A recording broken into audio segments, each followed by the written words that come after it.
આકાશવાણી અમદાવાદ વડોદરા પ્રાદેશિક સમાચાર હેમાંગીની સોનારા વાંચે છે।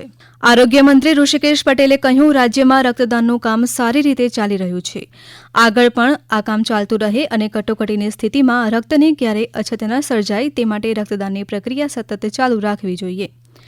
ગાંધીનગરમાં આજે ઉત્તર ગુજરાત ફિઝિશિયન એસોસિએશન અને association of physician of Ahmedabad દ્વારા યોજાયેલી વાર્ષિક પરિષદમાં શ્રી પટેલે આ મુજબ જણાવ્યું। તેમણે ફિઝિશિયન્સને કોઈ દર્દી સાથે ગેરવર્તન ન થાય અને સારા વર્તનથી દર્દીઓને મદદરૂપ થઈ શકો તેવું વર્તન અપનાવવા પર ભાર મૂક્યો હતો।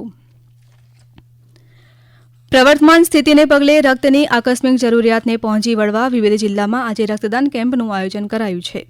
સુરેન્દ્રનગર જિલ્લા વહીવટીતંત્ર દ્વારા આજે લોહાણા સમાજવાડી ખાતે યોજાયેલી રક્તદાન શિબિરમાં શહેરના જુદા જુદા સમાજના આગેવાન અને યુવાનો, વિવિધ સંગઠનના સભ્યો, પોલીસ તંત્ર, સરકારી અધિકારી અને કર્મચારીઓએ રક્તદાન કર્યું। તો ગીર સોમનાથ જિલ્લામાં ગીર સોમનાથ ઇન્ડિયન રેડક્રોસ તેમજ અન્ય સંસ્થાઓના સહકારથી મેગા રક્તદાન શિબિર યોજાયું। તેમાં અંદાજે 1500 જેટલા રક્તના એકમ એકત્રિત કરાશે। સેવાના આ મહાયજ્ઞમાં સહભાગી થનારા લોકોને મહાનુભાવોના હસ્તે પ્રમાણપત્ર આપી સન્માનિત કરાશે। મહેસાણાના વિસનગર એપીએમસી ખાતે રક્તદાન કેમ્પ યોજાયો। આરોગ્ય મંત્રી ઋષિકેશ પટેલે આ કેમ્પની મુલાકાત લઈ રક્તદાતાઓને પ્રોત્સાહન પૂરું પાડ્યું તેમજ વધુને વધુ રક્તદાતા આ અભિયાનમાં જોડાય તેવી અપીલ પણ કરી।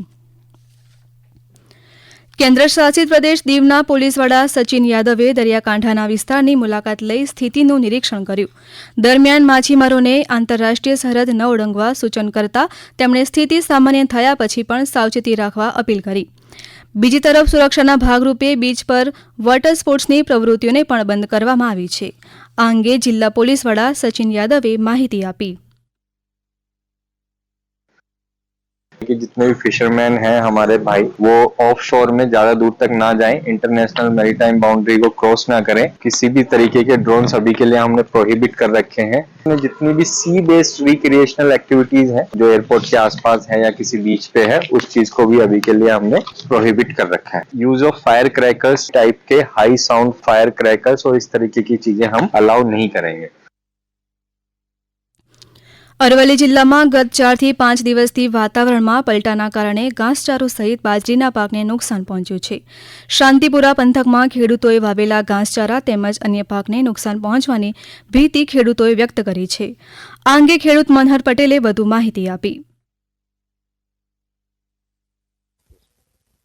અમે અમારા ખેતરમાં જે શાકભાજીવાળી ડુંગળી આવે એનું વાવેતર કર્યું હતું। હાલ ઘરે સુકાવા માટે મૂકેલી હતી અને વરસાદના લીધે બધી જ ડુંગળી અમારી પલળી ગઈ છે, તેથી અમને ખૂબ જ નુકસાન આવ્યું છે। તથા અમારા ગામમાં ડુંગળીનું બિયારણ એટલે કે કરાયડો કહેવાય, એનું વાવેતર 50 થી 60 વીઘા જેવું હતું, જે પુષ્કળ પ્રમાણમાં વરસાદ અને પવન આવવાથી તમામ કરાયડો અમારો આડો પડી ગયો છે અમારા ગામવાળાનો, તેથી કરાયડો બગડી ગયો છે। પશ્ચિમ રેલવે દ્વારા સત્તાવાર યાદીમાં જણાવાયું છે કે આ મંગળવારે 13 મેએ સાબરમતી મહેસાણા સાબરમતી ડેમુ અને સાબરમતી પાટણ સાબરમતી ડેમુ સંપૂર્ણપણે રદ રહેશે। પાલનપુર અમદાવાદ વિભાગ પર મહેસાણા અને જગુદણ મથક વચ્ચે સમારકામના કારણે બ્લોક લેવાશે, તેના કારણે આ ટ્રેન પર અસર થશે। તો 13 મેએ સાબરમતી ગ્વાલિયર એક્સપ્રેસ સાબરમતીથી 1 કલાક મોડી ઉપડશે। ડાંગ જિલ્લાના આહવા તાલુકાના ધવલીદોળ ગામમાં ગ્રીષ્મ બાળ શિબિર યોજાઈ ગઈ, જેમાં ધવલીદોળ પ્રાથમિક શાળાના 100 થી વધુ બાળકોએ ભાગ લીધો। શિબિરમાં બાળકોને યોગ અભ્યાસ, અંધશ્રદ્ધા નાબૂદી તેમજ વ્યસન મુક્તિના પ્રયોગો કરાવવામાં આવ્યા હતા। ઉપરાંત ગમ્મત સાથે ગણિત અને વિજ્ઞાન જેવા વિષયના એકમો પણ શીખવવામાં આવ્યા હતા। રાજ્યમાં આજે વરસાદે વિરામ લીધો છે। સત્તાવાર યાદી મુજબ આજે બપોરે 12 વાગ્યા સુધી એક પણ જિલ્લામાં વરસાદ નોંધાયો નથી। જોકે તાજેતરમાં આવેલા વરસાદના કારણે રાજ્યભરમાં મહત્તમ તાપમાનમાં ઘટાડો થયો છે। આ સમાચાર આપ આકાશવાણીના અમદાવાદ વડોદરા કેન્દ્ર પરથી સાંભળી રહ્યા હતા। આ સમાચાર આપ અમારી YouTube channel AIR news Gujarat પર પણ સાંભળી શકશો। વધુ સમાચાર માટે અમારી વેબસાઇટ newsonair.gov.in/gujarati અને અમારા એક્સ હેન્ડલ AIR_news_ABUD ને ફોલો કરશો। આ સાથે આકાશવાણીના અમદાવાદ વડોદરા કેન્દ્ર પરથી પ્રાદેશિક સમાચાર પૂરા થયા। હવે પછી આપ સાંજે 7:10 પ્રાદેશિક સમાચાર સાંભળી શકશો।